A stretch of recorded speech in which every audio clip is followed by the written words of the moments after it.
la página central de videojuegos de NewsGeek. Estos años, la masificación de noticias falsas nos ha preocupado muchísimo aquí en los medios de comunicación tradicionales y sobre todo los de Internet.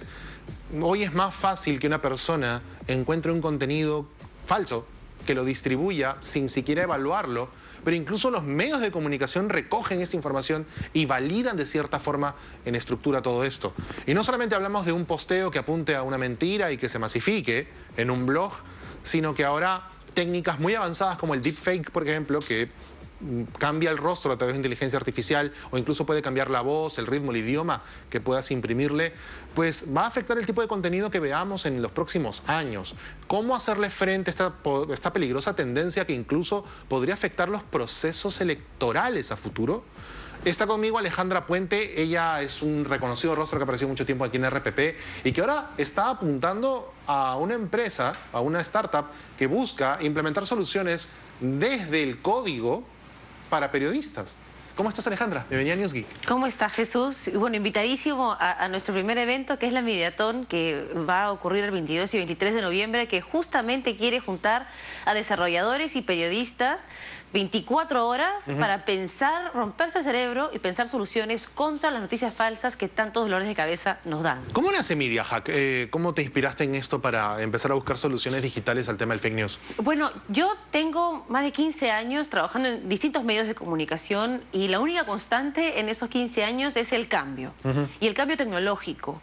Y he visto cómo a nosotros los periodistas, por el trabajo que desarrollamos, que está siempre de alguna manera persiguiendo al sol, ¿no? Estamos tratando de actualizarnos constantemente y la noticia a veces nos gana. No nos da tiempo para poder adaptarnos a los cambios tecnológicos que, como tú dices, también son sumamente acelerados. Entonces, hace muchos años que me he dedicado a estudiar desde el aspecto académico cómo afectan las tecnologías a las personas en la parte cognitiva, cómo interactúan con tecnología digital. De hecho, mi tesis es sobre teléfonos inteligentes y jóvenes y cómo incluso afecta su percepción del tiempo y espacio. Wow. Y la idea ahora era tratar de aplicar un poco esos conocimientos y desarrollar programas educativos para periodistas, para jóvenes estudiantes, para que puedan continuar desarrollando su profesión, lo que nos encanta, periodismo, pero de una manera que llegue a más personas, que sea más eficiente y que utilice tecnología. Uno de los graves problemas que tú y yo conocemos de siempre, en verdad, tiene que ver un poco con el ritmo de implementación de estas soluciones y que a veces no van a la par con la generación de problemas. Es decir, nos encontramos con tendencias peligrosas como la falsificación de documentos, como la publicación de información falsa muy bien trabajada, porque a veces está muy bien trabajada y uno patina.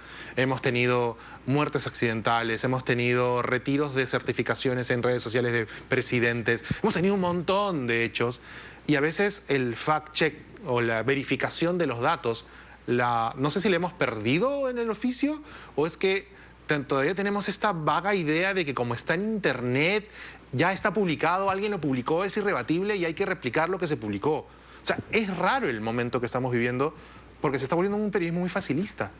Mira, siempre tendemos de alguna manera a echarle la culpa a las personas y a los humanos de ese tipo de errores. Y sí, hay un componente humano, pero también hay un componente tecnológico. El componente humano, en cuanto a noticias falsas específicamente, es que las noticias falsas apelan a tus emociones. Entonces, apelan a emociones fuertes, utilizan siempre información que podría ser veraz. Entonces, por ejemplo, las personas que se han matado o que han sido matadas por las fake news en los últimos años han sido personas que estaban enfermas o muy mayores o personas de las que de alguna manera no se esperaba un buen outcome en salud en los próximos días y entonces ocurre se utiliza de alguna manera estas noticias para seguramente tapar otras o desviar la información. Entonces, esta palanca en lo real, lo posible, lo probable, o incluso en información que podría confirmar nuestros estereotipos, es de la que se avala las noticias falsas para poder propalarse y que nosotros reaccionemos de una manera súper instintiva. Entonces basta con que hagas clic, retweet, reenviar y ya desataste una cadena de viralización Sí, claro. que para el momento que te das cuenta es irreversible. En India, ¿cuándo fue? El año pasado mataron a 30 personas acusándolas de violar niños que eran personas que no eran de la población, del poblado en el que estaban, y que se esparció esta idea de que eran violadores de otros estados de la India, llegaron, los agarraron y los lincharon en público. Y bueno, en varios sitios hemos visto situaciones parecidas también, lo que pasó en Huaycán hace unos años también. Así es, en Huaycán sucedió que un audio hablaba de supuestos traficantes de órganos y entonces 2 encuestadores fueron a una casa, tocaron la puerta, los confundieron por estos supuestos traficantes y casi los linchan. En Colombia murió una persona linchada luego de que se publicara una noticia falsa sobre presuntos delincuentes. Y otra persona terminó gravemente herida. Entonces, digamos que no son situaciones sumamente atípicas y son un verdadero riesgo. Especialmente porque, por ejemplo, acabamos de ver lo que ha pasado en Chile. En Chile nadie puede dudar que la protesta que se dio surgió de un descontento ciudadano, fue espontánea, los chicos que empezaron a evadir los cobros de tren porque habían subido 30 pesos. En Nueva York está pasando lo mismo. El peaje, claro, fue espontáneo. Pero el día más álgido se encontró una gran cantidad de bots, de cuentas robot, que son básicamente cuentas manejadas con tecnología, donde no hay un ser humano detrás, o bueno, hay un ser humano por cada 1000 cuentas detrás, propagando noticias falsas con, por ejemplo, perfiles que tenían imágenes generadas por computadora. Entonces, no son personas reales, son imágenes generadas artificialmente. Y eso sí se vuelve peligroso, porque en el punto álgido de una crisis, publicas una imagen de un policía golpeando a un manifestante que es falsa y puede desatar más violencia. Exacto. De hecho, por si lo dudan, pueden entrar a thispersondoesn'texist.com o estapersonanoexiste.com. Es una inteligencia artificial que con cada F5 que le das al teclado genera un rostro humano con inteligencia artificial de la nada. Y hay una para gatos también, por si, si te interesa el tema, porque Internet es gatitos. Pero la validación es lo peligroso también, porque no solamente es una mente la que diseña todo esto, sino que la información se va validando con nuestros contactos, con cada vez que lo compartimos. Un retweet, un favorito es una validación a lo que estamos transfiriendo. Así es. ¿Qué sucede?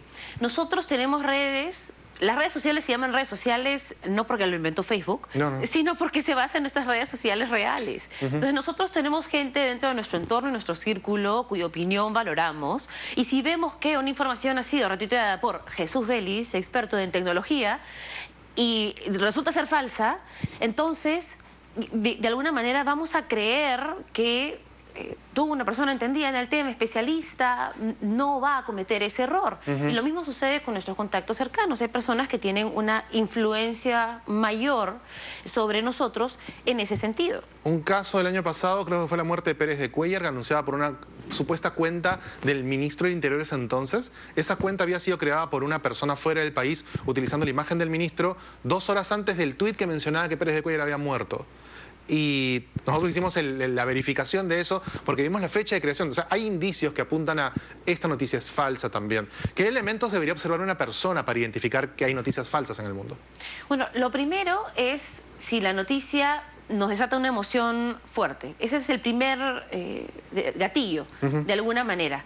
Si eso sucede, podemos hacer una búsqueda muy fácil. Si es una imagen, una búsqueda invertida en Google, buscamos en lugar de buscar con palabras la imagen, colocamos la imagen en el buscador y encontramos si ha sido publicada con anterioridad y si ha sido publicada en otros medios confiables, entonces la noticia es verdadera.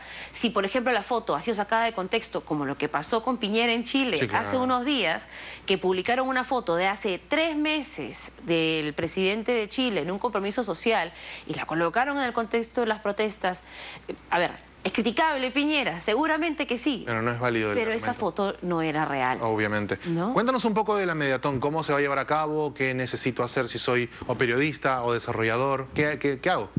Bueno, la Mediatón es una jornada de 24 horas de desarrollo de proyectos. ¿Qué significa esto? Que van a llegar un viernes 22 de noviembre a las 6 de la tarde a la sede de Coca-Cola en Surquillo y se van a ir a las 6 de la tarde del día siguiente sin pasar por su casa. Ok, No tienen como que todos los periodistas. Como todos los periodistas, ¿no?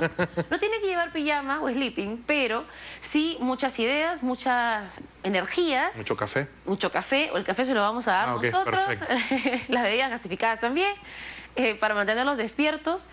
Y dentro de esta jornada de 24 horas, van a desarrollar proyectos tecnológicos que luchen contra las noticias falsas, pero no van a estar solos. La idea es que sean equipos interdisciplinarios, por lo menos 2 desarrolladores o programadores por equipo, un periodista y un politólogo, para que pueda realmente la solución atender al problema con tecnología. Y vamos a tener 4 speakers que van a hablar del problema de las noticias falsas desde sus consecuencias para la democracia, herramientas que ya se han utilizado con tecnología para luchar contra las noticias falsas, diseño de prototipos y estrategias para hacer una presentación de impacto, porque, y esto es lo bonito, tenemos premios y los premios son, creo yo, en este caso van a motivar a que mucha gente se inscriba. Start UPC ha propuesto para el equipo ganador un año de acompañamiento, una incubación de su emprendimiento, que básicamente se traduce en un año de acompañamiento en el desarrollo de este proyecto. De asesoría en diferentes enfoques. Así es, y para el segundo puesto es un curso de validación de idea también por parte de Start UPC. Ese curso dura un mes, pero también incluye de alguna manera conexión con profesionales que trabajan en el área para poder desarrollar una mejor idea. ¿Dónde entro entonces para inscribirme? www.mediahack.p, y la inscripción es totalmente gratuita. Van a recibir información en los próximos días que los van a ayudar tal vez a ir pensando sus soluciones. Tenemos ahí un par de charlas que hemos hecho para poder hablar sobre las noticias falsas y conocer a fondo cómo funcionan, para tener realmente proyectos que puedan, especialmente con las elecciones que se avecinan, ayudarnos a discernir lo verdadero de lo falso. Muy bien, ahí lo tienen entonces. Alejandra Puente está involucrada directamente en el tema Media Hack para buscar herramientas que luchen contra la información falsa. Hay que meter mucha mano todos en esto para poder encontrar métodos eficaces que puedan ayudar a que se difunda la verdad, que de eso se trata el periodismo al final. Gracias, Ale, por tu visita. Vamos a hacer una pausa y luego del corte venimos con el equipo del día, notas de tecnología, virales y más aquí en News Geek por RPP TV.